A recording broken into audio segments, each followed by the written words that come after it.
Hello and welcome to Module 3, Part 3 of the Child, Youth, and Worker Protection Policy Training presentation for the Church of God of Prophecy and for Christ Fellowship Church, Selma, North Carolina. As we continue on, we're going to look at the responsibilities of the Church of God of Prophecy pastoral staff. In accordance with the church's position that child abuse and neglect shall not be tolerated, the pastoral staff shall do the following.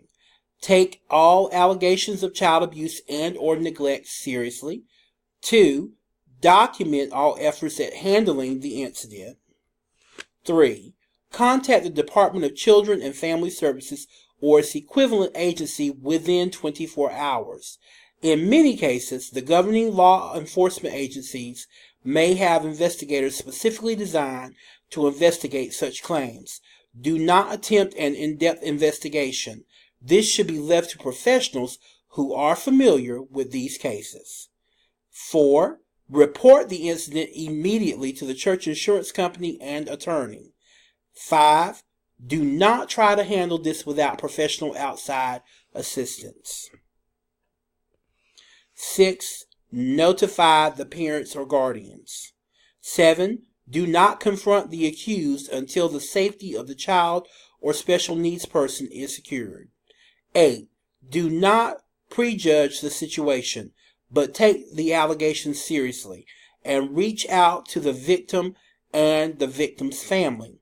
Showing care and support will help prevent further hurt.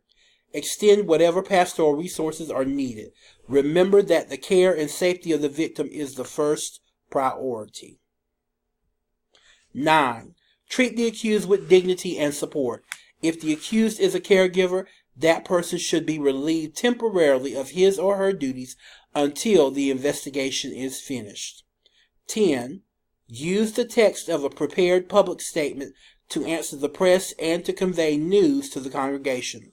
Be careful to safeguard the privacy and confidentiality of all involved.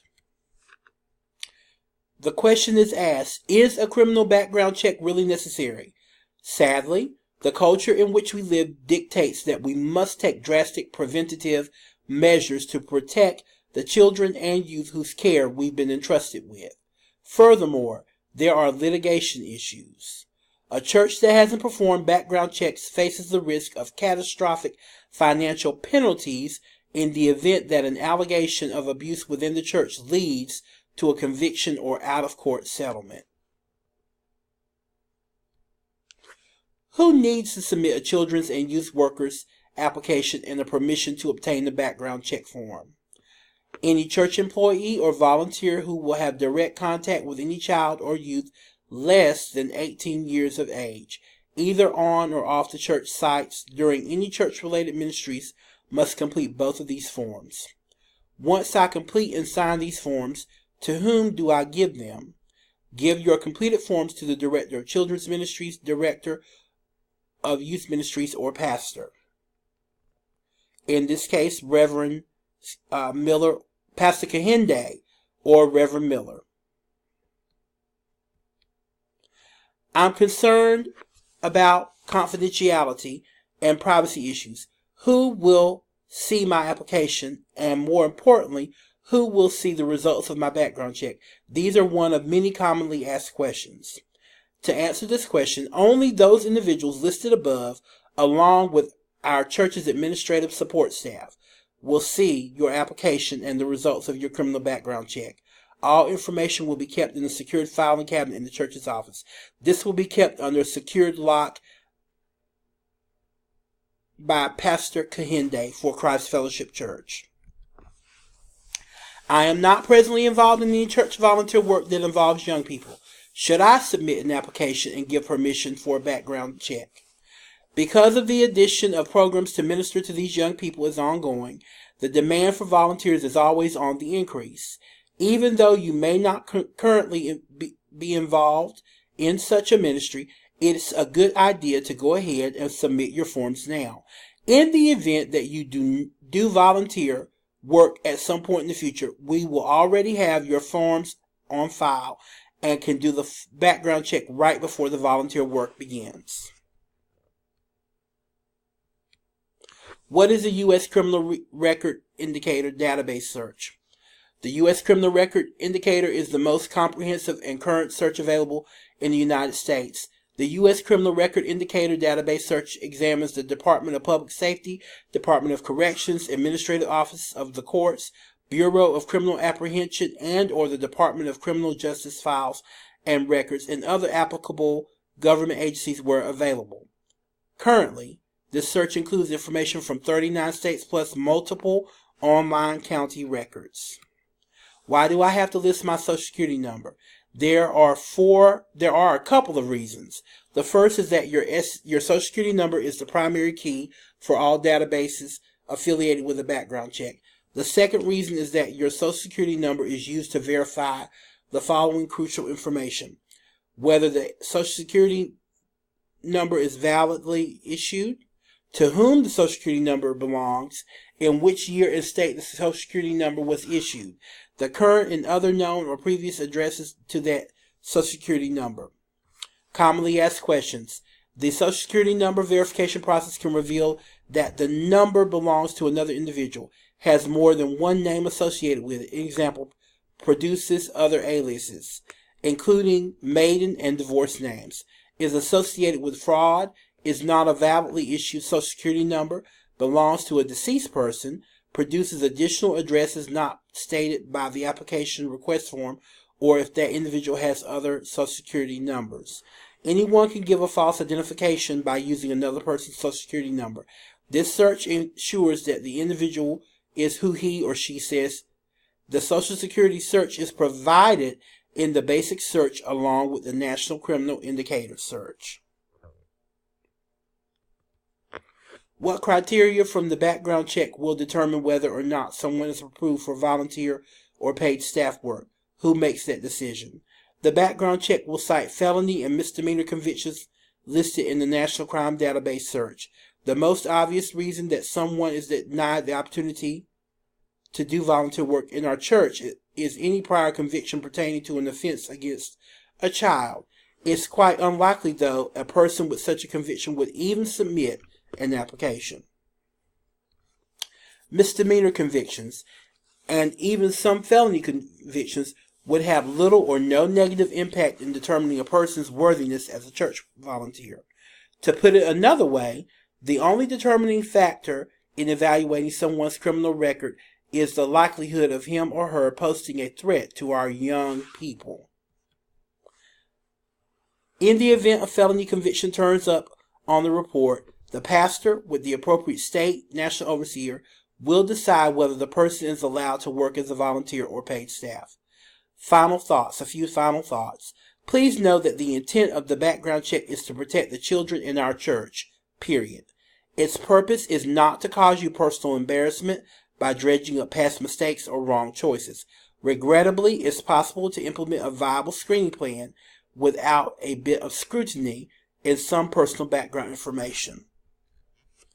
Throughout the entire process of developing the child, youth, and worker protection policy for our church, a tremendous amount of concern and sensitivity has been shown in regards to matters of confidentiality.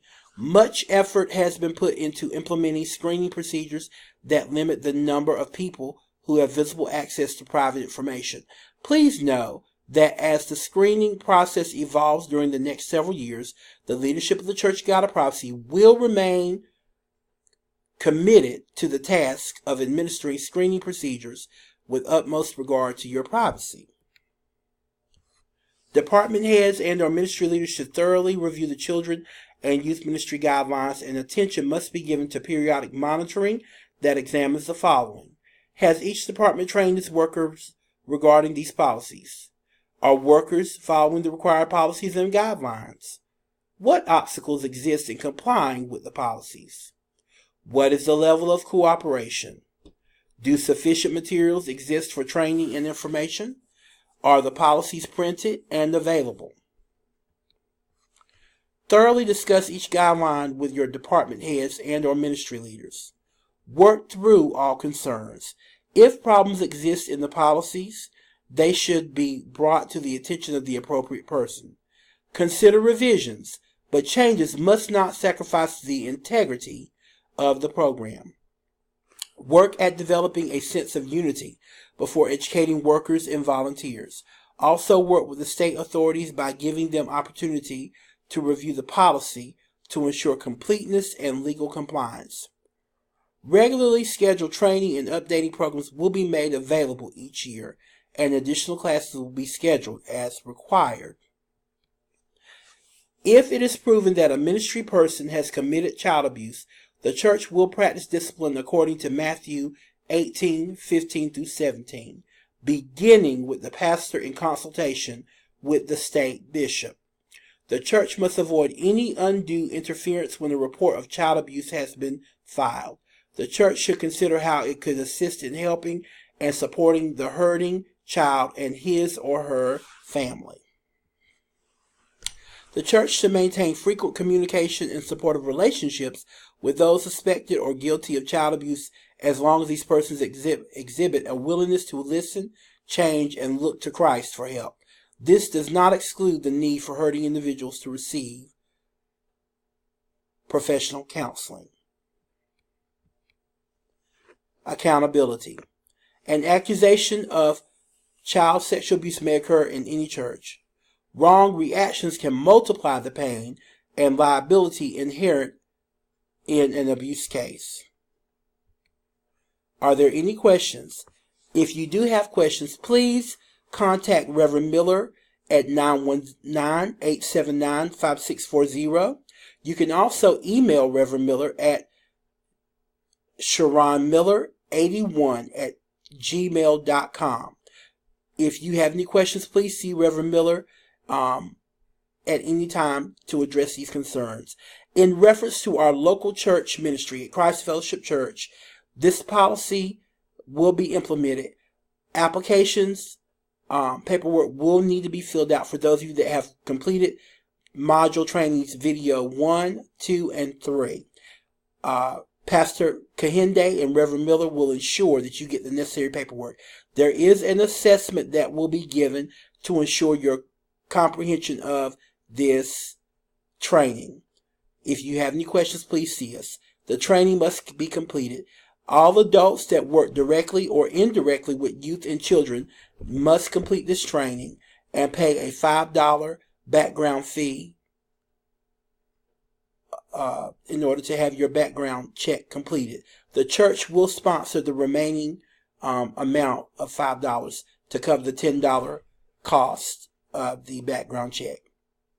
I hope this training has been informative. Please let us be in prayer as we move forward, as we strive to provide quality, care, compassion, and spiritual guidance for our children and youth at the Christ Fellowship Church. God bless you is our prayer. Please confirm with Reverend Miller or Pastor Kahinde that you have completed these modules in their entirety. God bless.